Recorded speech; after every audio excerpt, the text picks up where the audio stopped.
Šī ir atsauksme Annijai par vakardienas sesiju.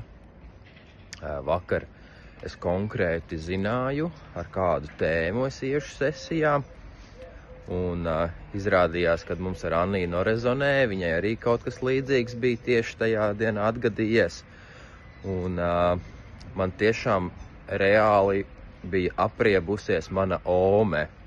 Nu tā, ka līdz aknām pilnīgi, jā, ar visu to mācīšanu, ar visu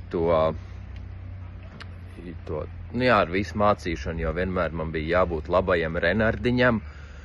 Un sesijā gājām ar to iekšā, jo man tas nenormāli trigerēja, ja tas viņas pareizums un pedantiskums. Un izrādījās, ka bērnībā, situācija ir tāda, kad mana mamma un mana ome ir mana tēta mamma, un viņām ir nenormāls naids visu mūžu vienai pret otru. Un es kā bērns būdams, es tam naidam esmu vienmēr bijis pa vidu, un es to esmu uztvērs kā mīlestību. Un gan mammas pusē, gan omes pusē es biju uzbūvējis tā kā maskas, un es īsti nezināju, kas es esmu, jā.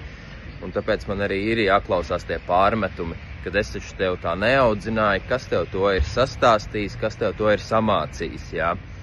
Un fantastiski es atbrīvojos no šīm maskām ar Annijas palīdzību. Es pilnīgi atdevos procesam, un es jūtu milzīgu tādu atvieglojumu. Un jā, pagājušo nakti es gulēju vienkārši brīnišķīgi, mierā un mīlestībā. Paldies, Annija, tev!